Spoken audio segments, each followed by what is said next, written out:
have installed Angular and have our IDE installation done, and we have successfully added our project into IDE. Now we'll dive into deeper by understanding the architecture of Angular. What is the approach of developing applications in Angular? So Angular apps are made up of 8 building blocks. These are the 8 building blocks that we frequently use while developing any Angular applications: modules, components, templates, metadata, data binding, directives, services, and dependency injection. So we'll see modules.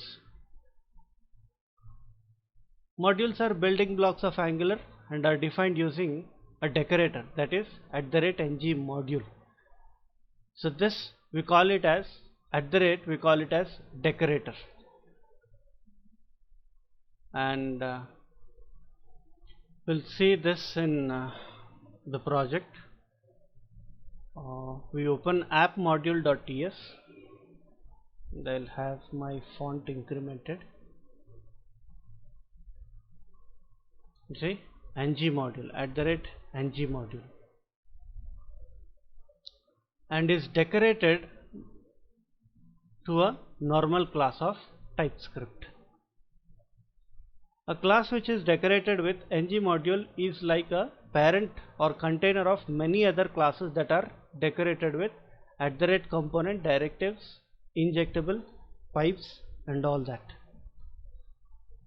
So this is a normal class that got decorated with ng module, and we call this as a container module, wherein we list all other components: app component, the root component, and we have some modules given by Angular. We include all the modules, and providers is the array where you have all your services listed, and declarations, all components, directives, pipes is what we list in here.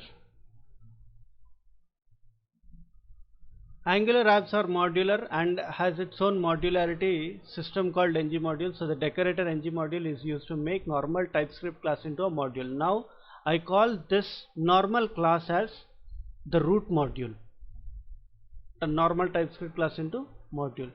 Angular apps have at least one module file, that is root module or app module, named as app.module.ts, and that's the file I've been talking about, app.module.ts, and which tells Angular how to assemble the app. So all my other parts of application, like as I said, components, directives, pipes, I list everything in this root module. Every component or every other section of my application needs to be registered in here.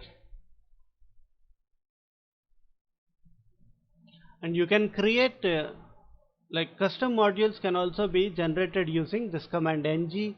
G stands for generate, m stands for module, and this is the module name, which doesn't get involved in the root module by default. So we'll have a separate session wherein we create our own module, and we'll see how we can get that integrated or registered with this root module. Decorator is applied to normal TypeScript class to add some extra info like decorations, imports, provide a bootstrap, exports. This all we'll see in a module. Declarations, imports, providers, bootstraps, and exports you'll see seen in feature module and not in root module. In root module you don't get to see exports, but when you create a custom module using this command, in that we get to see exports, and this all we'll see in detail when on the separate section of modules. Angular is rich in providing many modules like browser module, forms module, HTTP module, router module, etc. Again, all these modules we'll see when we learn forms, HTTP, and router. When we learn all these concepts, we'll be using all these modules given by Angular. For now, we use browser module by default, which is given in. So this is about modules. After modules, we'll see components. Component is what user gets to see, or everything that is seen on a template or view is actually divided into components. So in the official website of Angular, we took this as an example wherein we discussed like this is a component, navbar component, this is another component, this could be a component. So everything, a section, what you see, we call it as component. These are all can be termed as components. Due to components, Angular is also called as singular page applications, as they control a part of web page with which entire page refresh is avoided. So we don't have entire page refreshment with the help of placing components, and this can be considered as a component. Features is a component. All custom created components fall under app component, that is root component. So back again in the root module, this is the default component given by Angular when we create a project, and every component has 4 files.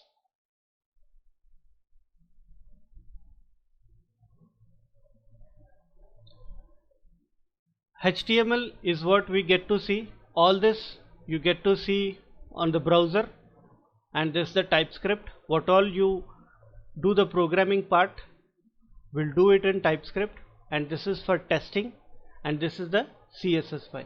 So this applies for every component we create.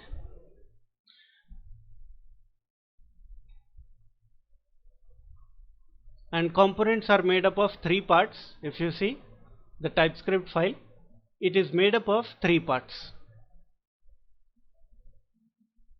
The 3 parts are import. Keyword is used to import the component decorator from Angular core module. So we need an import keyword, and we import the component from Angular core module. Decorator. A TypeScript class is decorated, that is @component, to provide more info like selector, template URL and style URLs. So the decorator @component gives extra meaning to a normal TypeScript class. And what extra meaning does it give? It gives selector, template URL and style URLs.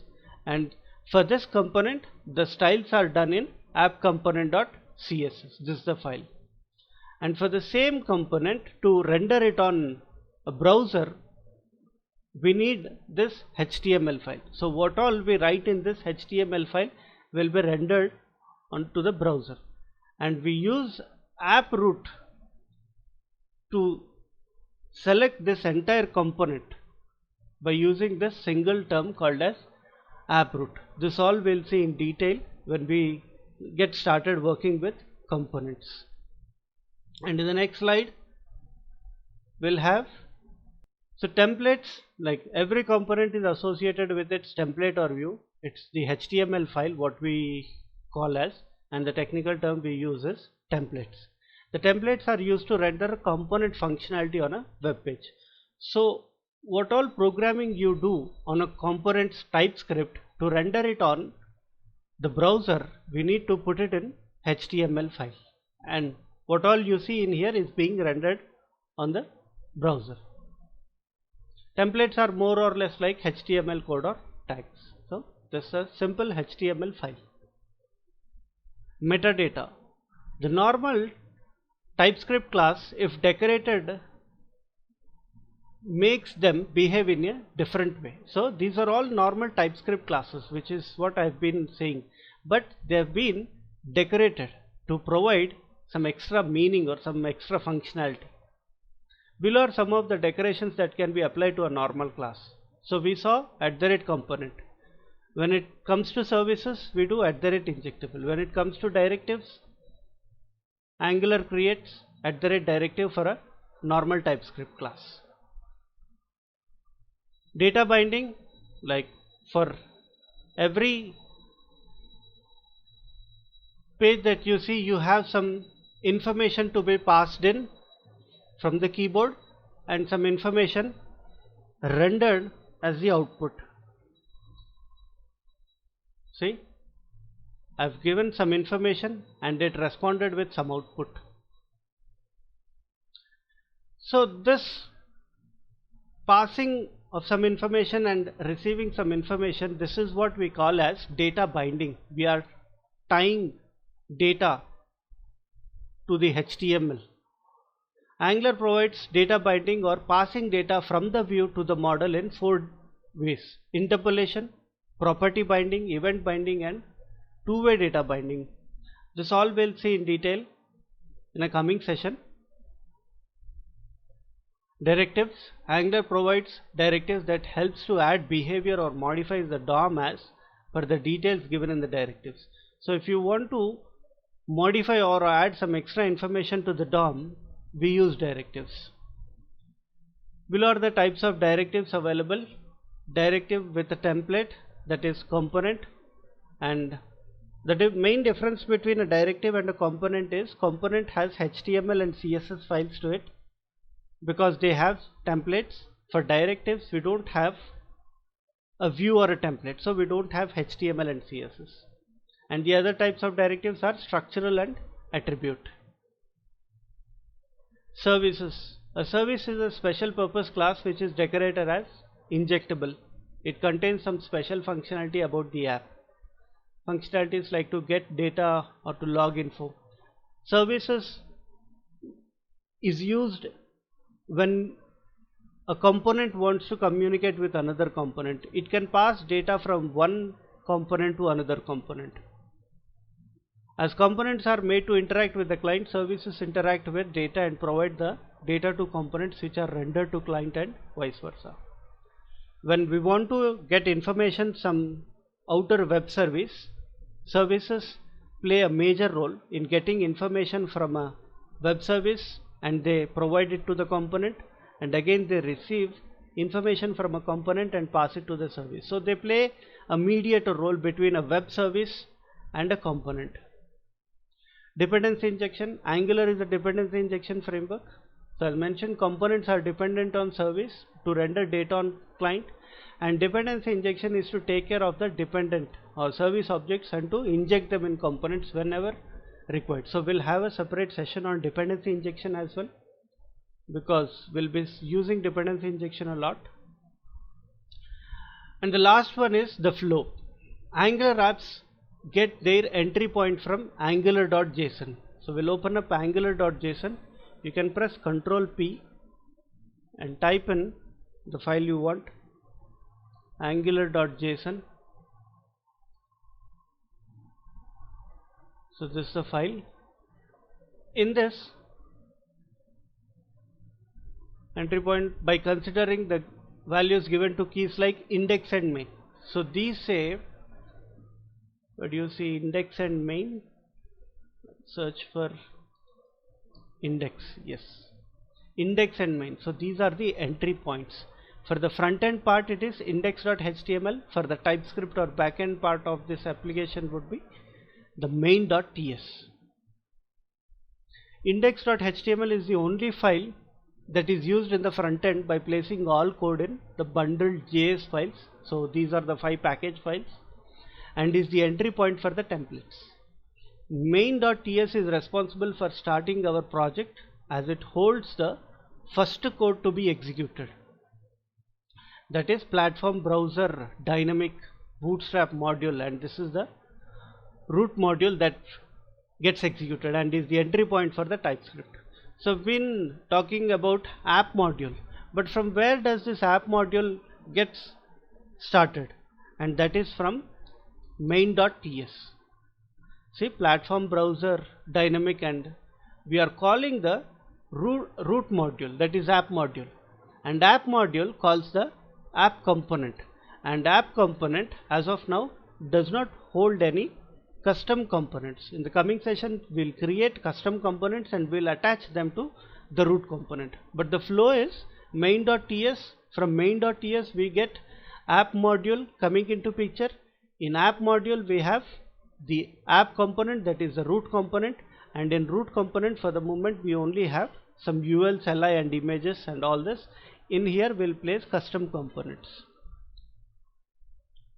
App module.ts boots the app as per the component listed in Bootstrap, that is app component. So this says which component to get started with. Not only this, it lists all the features like component, service, directives and many other, and scans them. So We need all those listed in the declarations array and providers. So this is about the introduction of architecture of Angular applications. Continuing with the introduction of Angular, the last topic I would like to discuss is the structure of files and folders. If you see an Angular project, you see lot of files and folders available in here. You will see the most important files that we regularly use. We'll try to understand the need of those files and the directories that we have in an Angular project. If we begin with the first one, it's E2E, which stands for end-to-end testing. This directory is specially for testing purpose, and because we are not handling with any testing framework or anything that is related to testing in Angular, we won't be working much with this directory. Then comes node modules. Node modules is the biggest directory we have in entire Angular project. If you open up the folder where the project is created and see the properties size, it is 239 MB, or let us say 240 MB, and if I take up the size of entire project, it is also 240 MB. So the node modules will cover lot of space in a project, and rest other are quite simple and with very less space. Node modules is a directory in which we install all our dependencies, and it's a directory that is only for local machine purpose. We do not deploy or move node modules directly to production or even to a repository like GitHub. Only these files except node modules, rest other will be moved on to production and also the repository. If you see, the size of the directory is 400 KB. We can directly delete node module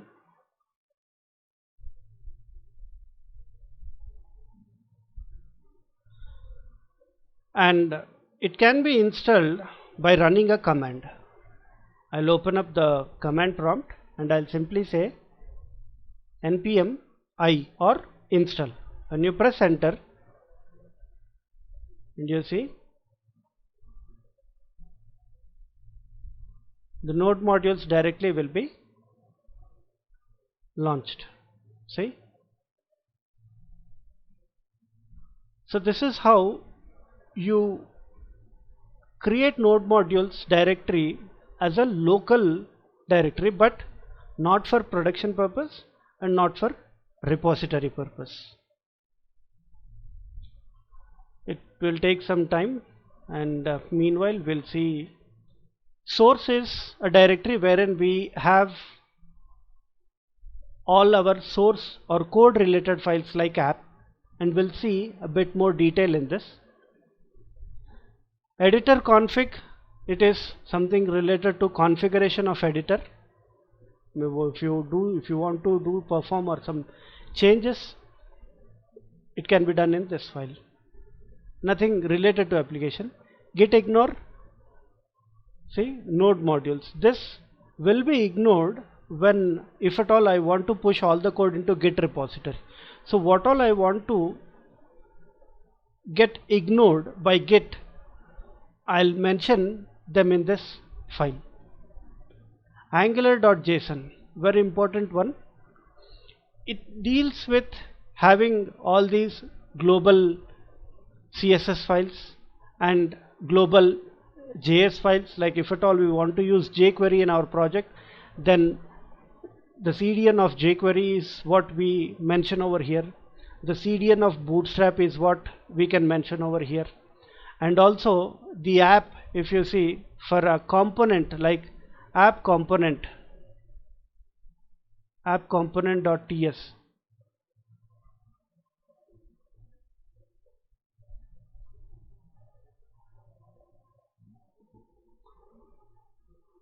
This particular thing can be changed. By default it is app, we can have our company name also. So this kind of configuration is possible in angular.json. And package log.json, another important files that we regularly work on. Package.json holds the list of all dependencies that we are in need of, and from this particular file, when we say npm I, the one that we tried just now, it will install all these dependencies that we need for an application to run. We need all these dependencies, and npm node package manager takes care of installing all these dependencies. If I install any dependency like Bootstrap, I'll get to see an entry coming in Bootstrap. We'll do the installation of Bootstrap, and then we'll see Bootstrap getting listed in this. And package.json, if you see, for any version in package, you see either caret or a tilde character. When you say caret, it takes changes in these two values, but when you say tilde, it takes change in this particular thing. Like when I want to install compiler CLI,